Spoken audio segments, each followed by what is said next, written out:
Welcome to Behavioral Health Today, a podcast brought to you by the Triad Network. This podcast is designed to share trending topics occurring within the world and our communities and bring them a behavioral and mental health perspective. Welcome to Behavioral Health Today, a Triad production. I'm your host, Dr. Graham Taylor. Today's show is part of our Clinicians series. I love these shows because we get to take you into the therapeutic work itself, allowing you to get a sense of and an appreciation for what actually occurs within a therapy session, along with an understanding of various therapeutic techniques, strategies, and the constructs that take place between a therapist and patient. Ideally, these series get to demystify the therapeutic process and provide you with an understanding of how life-changing psychotherapy can be. I'm not only excited about this show being part of our Clinician series, but I'm so happy to have a returning guest, Christine Miles. Christine is an executive coach, thought leader, entrepreneur, recognized world expert in the field of listening differently. She is also the author of the book, What Is It Costing You Not to Listen? The Power of Understanding to Connect, Influence, Solve, and to Sell. For over 25 years, Christine has been helping executives, individuals, and families expand human connections, transforming businesses and lives. Christine has her master's in psychology from the University of Pennsylvania and is the founder and CEO of Equipt, which helps organizations apply human skills to drive results and build cultures of empathy. Today's Clinician Series discussion will focus on teaching listening skills and the practical exercises used to help us improve our understanding of and our connection with one another. Christine, welcome back to our podcast. Well, thank you so much for having me. I appreciate it. It's great to have you here. You know, you talk about listening matters, and you're creating a movement where listening, not speaking, is being recognized as the most important part and the most powerful form of our communication with one another. In your book, What's It Costing You Not to Listen? You're teaching people to listen differently, to transform their personal and their professional lives. We're going to talk later on. You've even got something coming into the school systems this August, which is pretty exciting. We'll talk about that later in the show. But you're looking to transform people's lives. In fact, your book received the Axiom Business Book Award, Silver Award in sales category. Congratulations on that. That's pretty cool. Thank you. It was very cool. I was very honored to have received that it was recognized. That's a nice award. So as we start today, remind us why listening skills are so crucial in both personal and professional settings.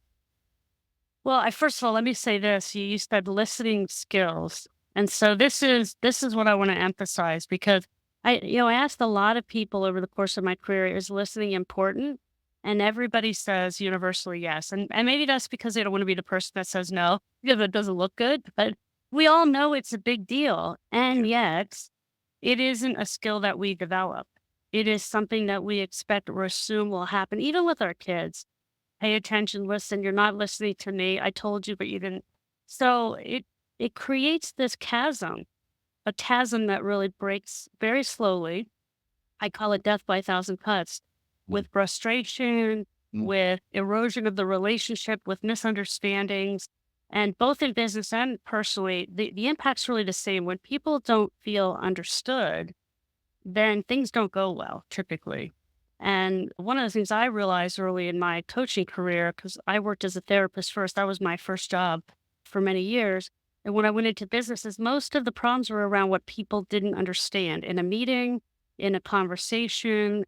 And it was really a lot around the misalignment from not having a common way of listening and a process for listening that everybody could adopt. So that's why I started to do this work very intensively and try to create a way for people to adopt the language very simply. So it costs us so much not to listen. Well, let's talk about that piece too, because to listen, it can actually be seen as costing us something too.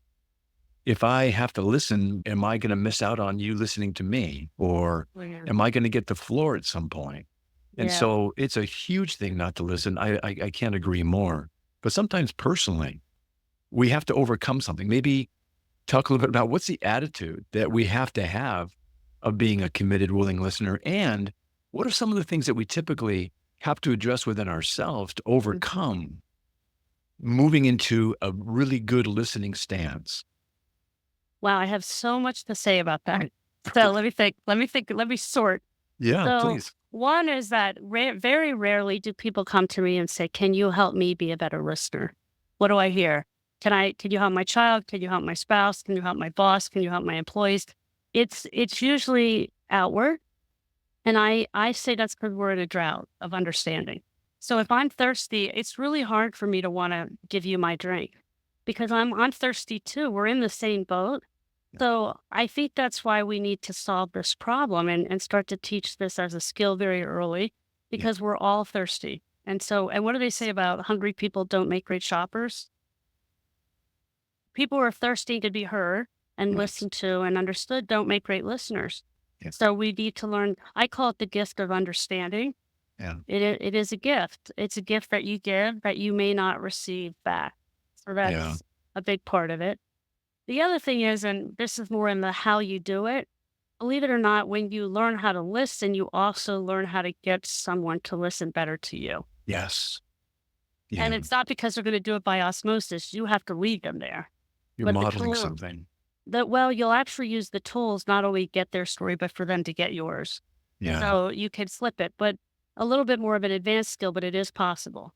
Yeah. Let's talk about that. Let's do this. Let's jump into this topic. And again, part of our clinician series is I really want our listeners to get a real practical understanding. So let's jump into the topic. Listening. Okay. Walk me through, and our listeners joining us today, on how you orient your audiences to listen in this listening movement. And then take us through maybe what you teach them and how maybe some of the exercises you walk folks through. So the good news for the clinicians is that clinicians are in the profession or among the best listeners. Many of them aren't trained, and we're certainly not trained in the same way. So I was trained through the Philadelphia Child Guidance Center when it was just the next gen of Salvador Minuchin. That's who Oh, trained yeah. me.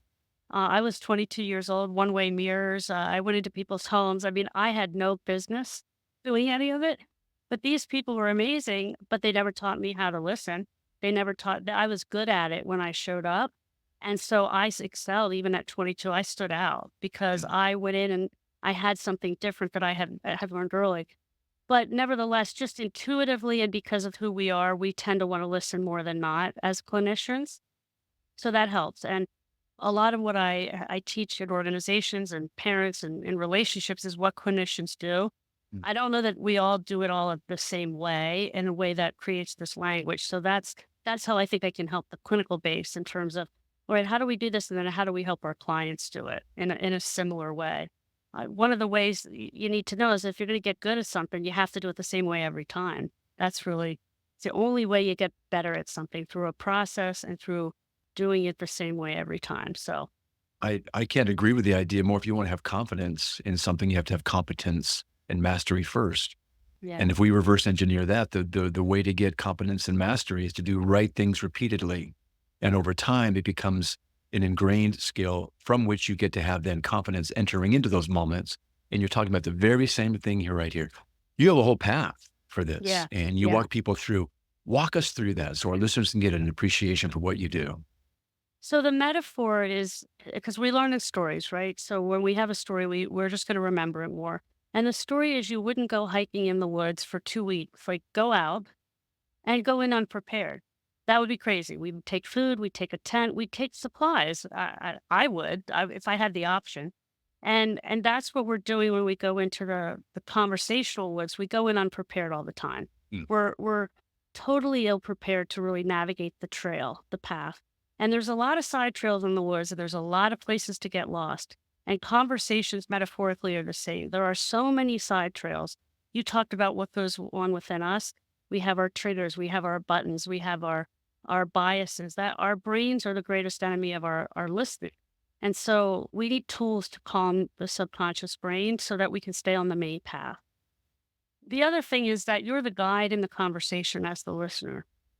So we're terrible storytellers, notoriously. We know this as clinicians. People tend to start in the middle of the movie, as I like to say. They come in and they just drop the problem. This is true in business. This is true with kids. This is true in relationships. And our job is to organize the speaker to tell us their story in a way we can understand. And so we need tools to be able to do that and to navigate the path to understanding, which is what the listening path is. It's the path to understanding. How do we together navigate the trail. I'm going to be the guide as the listener. I'm going to help you tell your story in a way that I can understand so that we can do something very different, which is discover something, discover the meaning of what's said, not just and the undercurrent and the insight rather than just what's on the surface. I love the way you're reframing this. Oftentimes we think as listeners, we're going to lose control and we're going to become lost in the process. And you're reframing something here. You're saying that as listeners, we actually, with the skills that you're teaching, get to be the guides that actually organize the speaker and almost kind of shepherd them through a process of telling things in such a way that the meaning gets understood and extracted, but the listener's responsible and able to help shape that process. That's a really cool reframe because we think, oh, I'm going to lose this and I'm not going to be heard. No, no, no, no. It's the opposite. It's the opposite. And it's also that, at times of the essence, sometimes a lot of people say, I don't have this kind of time to listen. Right. Well, listening is often thought of as I got to pay attention to you. That's active listening is the way people frame it up, right? I pay attention, but then I'm just silent while you're talking.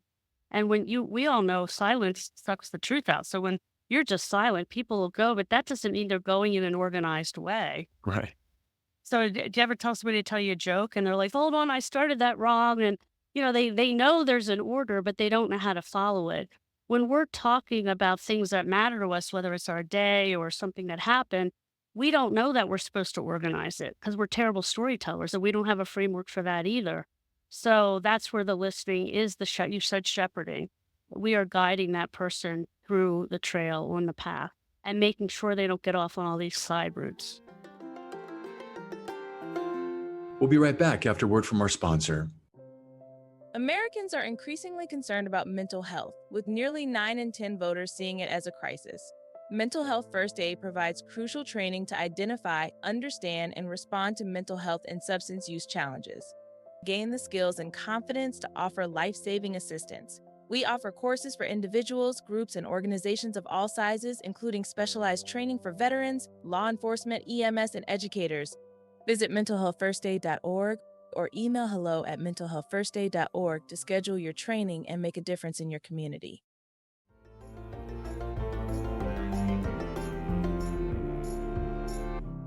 Well, that's another cool piece right here. Silence does not equal listening. Yeah. It doesn't. We need to organize the listening process. And as Right. listeners, kind of active listening idea, we say, well, just be active and nod.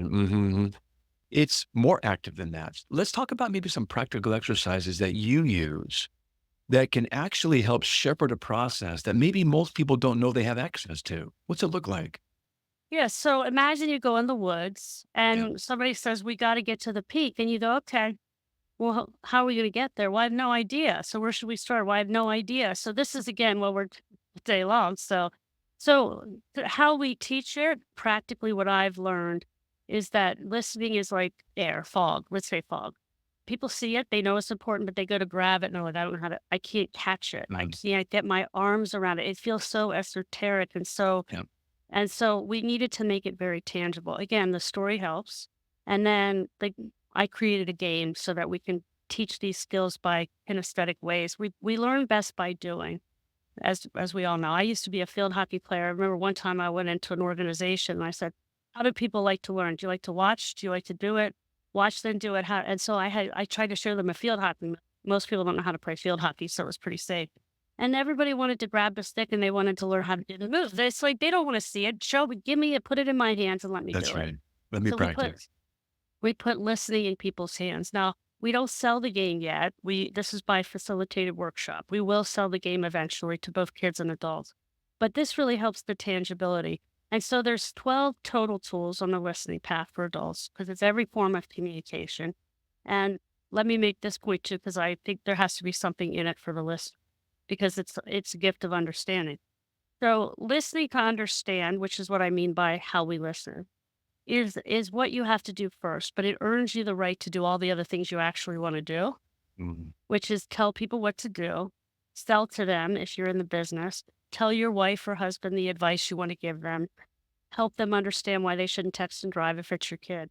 But we tend to jump into that right away and expect people to listen. And if telling worked, we'd be in a much better place. But people don't like to be told what to do.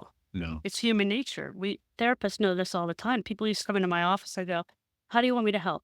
I want you to tell me what to do. And how do I fix this?" And I go, "Wow, great. There we go. Mm. Resistance, resistance, resistance." So Yeah, we're in a paradigm that doesn't work. So listening to understand earns you the right to do all the other things that as the listener, you can't wait to do. But you that's have to really do that good. first. Yeah. And So the five foundational tools are all based on what you need in your backpack in the woods. So think about you're in the trail. What do you need first? You need a map. Where are we going? If I don't have a map and there's no markers on the trail, I'm not gonna find the peak. So on the map, and this is important too, that when you're listening, you're always listening to a story.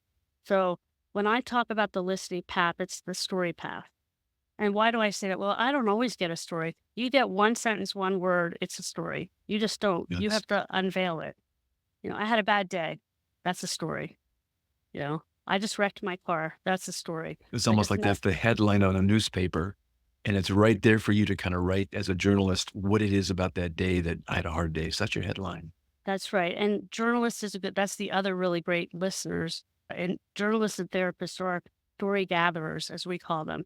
They go out, they seek to gather the story to understand something so they can tell it, Yeah. right? Therapists are trying to uncover what's actually happened with an individual or a family so that they can help them solve the problem. So we're salespeople. They're Yes. doing the same thing. So we have to gather that story. So one word, one sentence, one paragraph, you're in a story. So the map, there's two parts of the story. There's facts and there's feelings. There's two parts of a narrative in every story. So facts help us understand what's going on. The feelings help us understand the character or the people in the story. So I always say a story without feelings is a PowerPoint. And we all know how we feel about that when we sit down. And a story without facts is a 4-year-old coming in after they sell a movie crying incoherently and they don't tell you anything that's going on. Either one is very disorienting, so you need to get both. Really. So now we know what we're looking for on the trail. The next tool is the second tool. It's called the 4 stops. I notice if you know anything about storytelling, the tools for telling a story are similar to the tools for gathering a story. So there's different ways to tell stories, but the hero's journey, I'll tell you, there's 4 parts: a beginning, a struggle, a tipping point, and an ending, or what we call a new beginning, because we believe stories evolve. And you need to get those 4 stops. And guess where most people start? Yeah. In the struggle. You They bet. start with the problem. But we think it's the beginning of the movie, not the end of it, not the middle of the movie. We think we're looking at the beginning. So we don't even know we're confused when we get started. And most people go forward instead of backwards to figure it out. And they miss the beginning of the movie. What's the beginning look like? Is it kind of the backstory? Is it the lead up to before we get to the actual struggle itself? How do you kind of query around? Give me the beginning. So perfect question. So now I'm going to take you back into the woods. So now there's a map and there's facts and feelings. There's 4 stops that I have to get to see the summit, right? Well, how do I get there? There's all these side trails. And we know that part of good listening is asking good questions, being curious, and empathizing. What we don't know is how to do that. Okay. So we call this the compass. How do I point me and the speaker in the right direction so that they can tell me the story in a way that I understand? And great journalists and therapists use all of these or some of these. Ready? First one is take me back to the beginning. Very simple. I like it. My assistant asked her son that the other day because he came in the middle of the movie. She said, "Hold on, I'm confused. Take me back to the Right. beginning." He said, "Like the listening path." And I said, It's working. "It's working." It's sticking. The second one is, how did that make you feel? Uh, Okay, now fact, feeling, right? I got both already. There's 2 parts of the narrative. So when you ask these 5, 6 questions, you'll always get both parts of the narrative. Then what happened? Or what happened next? Tell me more. Very yes. powerful question that most of Yes. us hear about, but we don't use it very often. Yeah.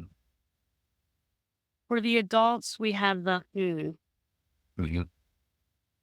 Any therapist that's listening knows that they say that about 40 times a day and they don't even know they say it. That's Right. right. They're But acknowledging something. Yeah. we're almost in an imperceptible way, encouraging more, tell me Yeah. more with who.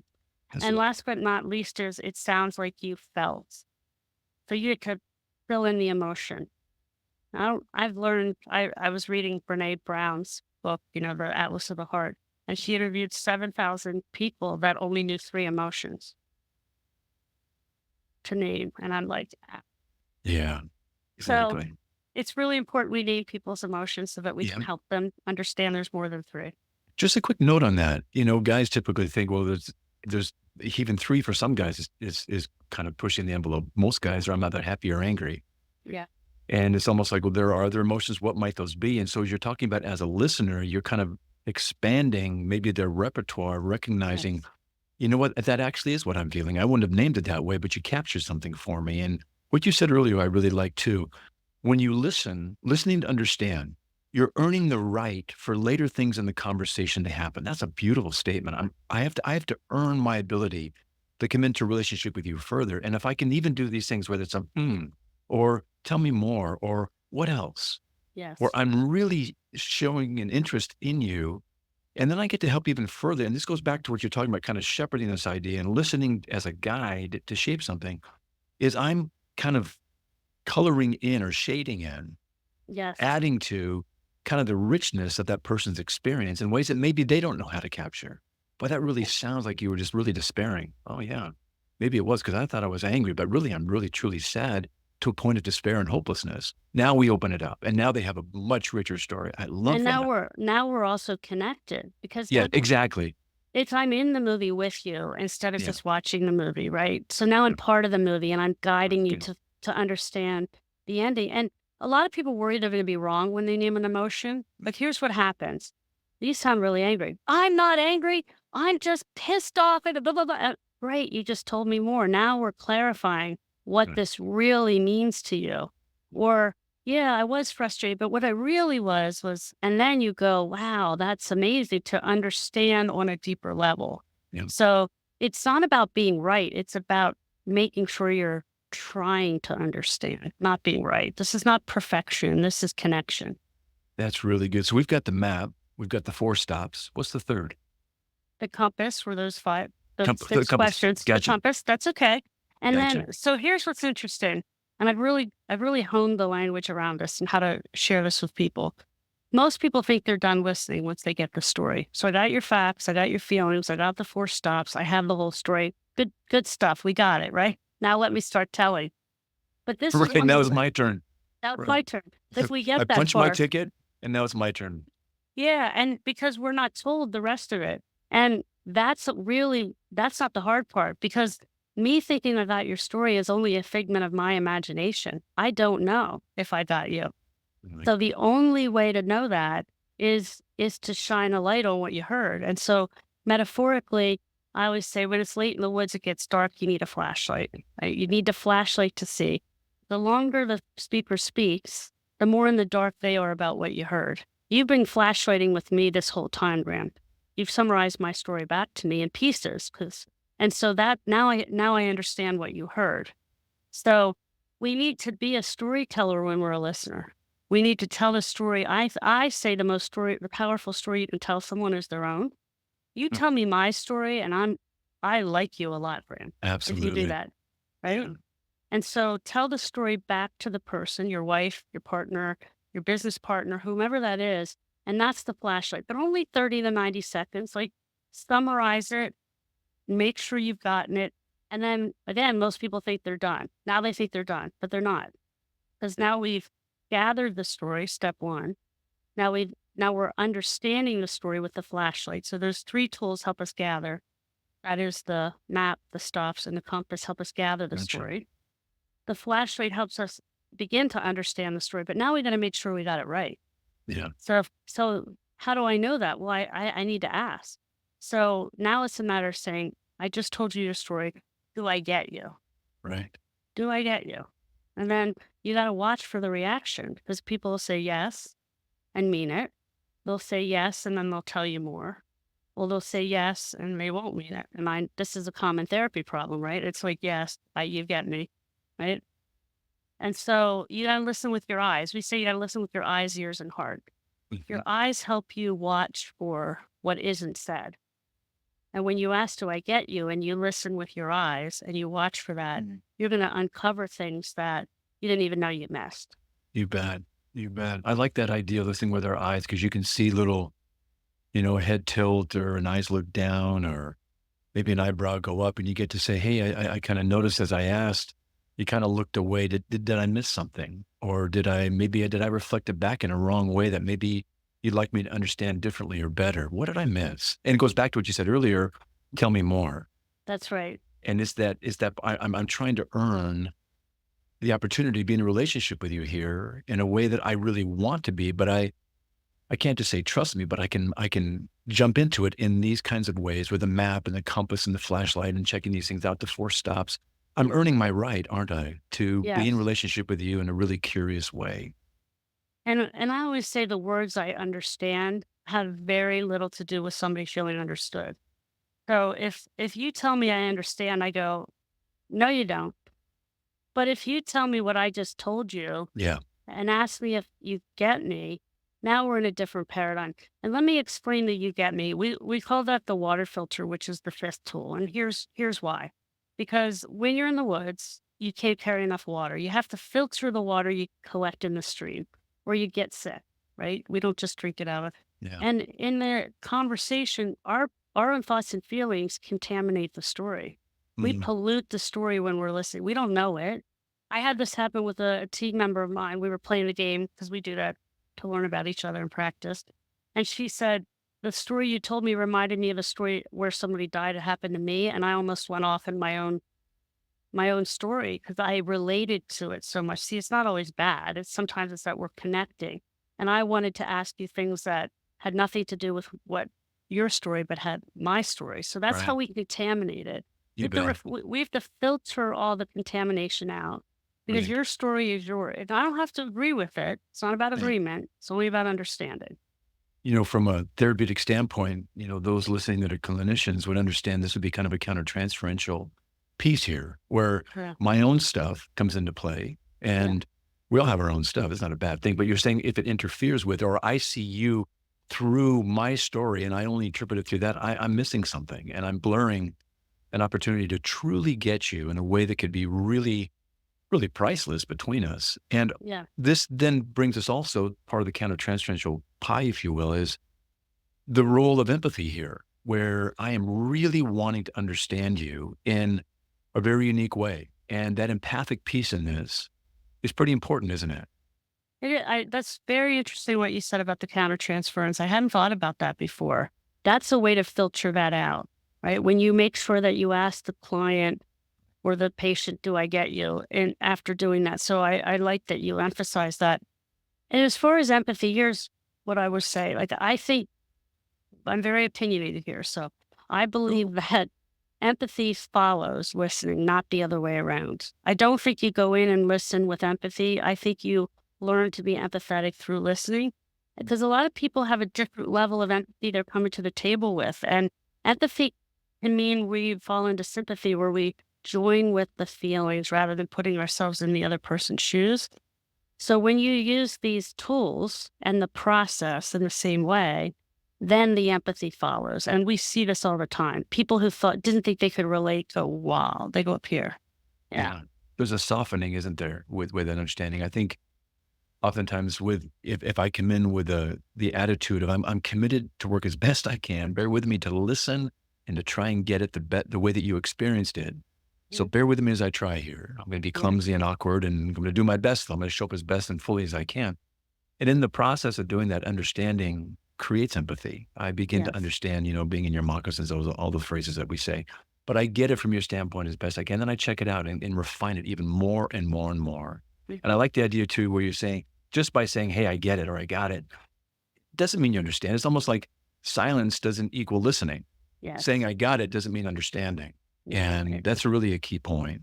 Yeah, and I appreciate that. I want to make sure people understand too, because this is we're in a political realm now too, where it's very contentious. And we know in relationships, we have our own, you're right, I'm wrong. I mean, we're all guilty of it, me included. But so listening isn't about agreement. This has nothing to do with agreement. So understanding the other person's perspective is different than agreeing with the other person's perspective. I had a client who was like grappling with this, and he's like, what if somebody came to me and was in the Ku Klux Klan? And I vehemently am opposed to that. I go, but you can try to understand where their beliefs come from, what's going on. Doesn't mean you're endorsing it, supporting it, or otherwise, but start there before you try to help the pivot. I heard the most wonderful story around that very topic recently. I think it was on NPR. This Black woman, very well known, I can't remember her name, forgive me, but the story is what you just said right there. She became friends with an ex-Klansman, and they became friends by a shared understanding. And what she learned, this guy was in prison. What she learned was this guy got indoctrinated very, very early on, Yeah. and he didn't know what was he was being infiltrated with, emotionally and otherwise. And he Sure. became to understand himself through her gentle and loving. The thing was, one of her family members was killed by the Klan. Wow. But they developed this, and he began to make this beautiful change in himself. He was in prison, but nonetheless, just attitudinally came in Yeah. to understand things deeper by her gentleness. And she had to harness the very things you're talking about right now that help him see some things maybe that he didn't understand before. But what a transformation that could be. Let's talk about that actually. What are some of the takeaways from being able to listen and the areas where we can grow individually by being listened to, personally by being a better listener, and maybe even relationally? What are some of the takeaways around that?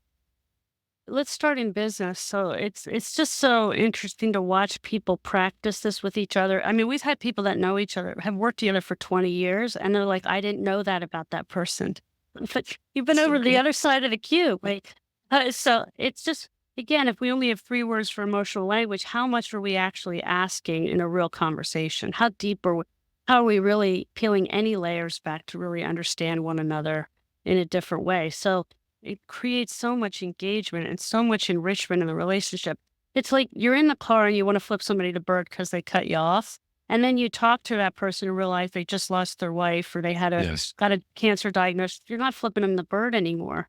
So you may want to in that exactly. moment, but it's so when we humanize people, it changes how we work together. And just a little bit of listening does that. So that's one way. The other way is obviously with spouses. I mean, there's a closeness bias. The more we're with somebody, the more we think we should know them and I already understand them. And I often say, like, I live in Philly. I don't go to the Liberty Bell anymore. I've seen it a few times. I'm not curious about it. So the more I we get know you. somebody, the less curious we become, Good analogy. ironically, Yeah, not it's a good more analogy. curious. So how do we maintain energy in the relationship? Well, if we're curious when we listen about our days and don't try to solve problems and just create moments of these understanding, it profoundly changes the relationship. It doesn't take a lot to fix what's broken often. It just Really takes good. moments. Yeah. Really good. We're going to be kind of coming around the bend here. If the listeners can't see if you're not seeing this on YouTube, but behind Christine is this really kind of cool 100-acre woods looking map, almost like a kind of Winnie the Pooh and Christopher Robin's. It's Yeah. beautiful with different Yeah. paths and outtakes. And I trust these. I see the beginning right here, and there's a listening path that you've Yeah. got is beautiful. Yeah, There's very the do cool. I, Yeah. there's the do I get you? Do I get you? I love that. And I'm committed to doing just that. And that's what I hope can happen. I know, I want to talk about how folks can get in touch with you after this and learn more about what you're doing, both personally and as an organization. But you've got something coming out, as I mentioned at the beginning of the show, bringing this not just to organizations and to other places where you're bringing it, but also into the classroom. Tell us about that. Well, I appreciate the opportunity to talk about this. I'm so excited. Maybe because adults are frustrating. I don't know. It's all good. I don't do you want to learn to ski at 5 or 45? Like, I don't want to teach the 45-year-old who's scared and frightened and I've already been doing it this way. I don't know how to do it. Right. It's great. I love watching adults transform actually, but it's hard because It they is have bad hard. habits. Yeah. And so 85% of what we learn is through listening, and it's the only Yes. skill that we don't teach. Mm. So what we've done is we've created a program for 3rd to 5th graders. So, and teachers have enough to do. They are so burdened and so just mired in curriculum. So we've made this as simple and plug and play as possible. So animated Christine comes into the classroom Nice. and into the woods and through 11 video lessons and teaches the tools while the teachers are the heroes because they get to use the tools in the classroom to help create a language of listening. We give So them everything they need, and it's fun and it's playful, and hopefully it's going to change the world. That's what we hope for. congratulations on that. I can't see why it wouldn't. If Yeah. 85% of what we learn and take away is through our listening. Do you have out of curiosity, do you have a one for the parents as well? Something that parents use? Well, so when your child in third to fifth grade goes through this, you get a caregiver guide as well as how to use this in the at home. So you're going Yep. on so the kids get a listening path passport. They get every time they go on a listening adventure, they get a sticker in their passport. Nice. They get something to take home with their parents so they can understand about it too. And my book tells the story of the first 6 tools on the listening path. So that's another way they can get indoctrinated. And then, of course, if we come into your organization, there's a lot of overlap there. So yeah. Really good. We've talked about so many things today, and it's been it's always fun to be with you. But if there's one thing our listeners could do today, just one little pithy distilled piece, what could they do today to be a better listener? One thing. The first thing you have to do is be willing to. It's like the joke. How many psychologists does it take to change a light bulb? Just You gotta one. They have to be willing to change. be willing to So change. realize it's a skill. It's diet and exercise, whatever. We know the things we have to do, even if you just do one thing. So Yeah. that's the first part. But just add tell me more. If that's all you do, add Tell tell me me more. more. Because tell me more is just the opener, the gateway to giving people permission. And then, that changes a lot. Just that. I really like that. That's an easy one. Just tell me more. Tell Oh, me more. okay. I will. Yeah. Yeah. That's good. Well, hey, tell me more about where people can learn more about you and your book. What's it costing you not to listen? And just following up on all that we've talked about today, how can they get a hold of you? So they can go to thelisteningpath.com.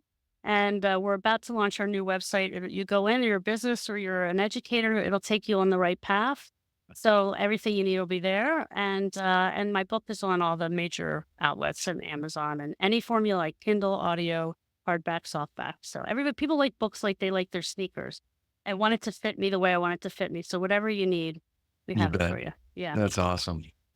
Well, Christine, it's been great to have you back today. Thanks for being a part of our clinician series today. It's always a joy to talk with you. And I'm so happy around the things that you're doing, the ways that people are going to be benefiting. And I know you benefited us by allowing us to listen to you today and our listeners as well. Thanks for being here. Thank you for having me, Graham. I appreciate it. I also want to thank you, our listeners, for dropping by and joining Christine and me today. It's always great to have you with us. Regarding our episode today, I want to remind you that it and its resources and all of our other episodes can be found on our webpage at triadhq.com/BHT. Thanks again for being with us on the show. And we'll look forward to having you back with us next time on Behavioral Health Today. We appreciate all the support from our community, and if you like our show, one of the best ways you can support it is by giving us a 5-star rating and leaving a review. Behavioral Health Today is a podcast part of the Triad Behavioral Health Network, all rights reserved.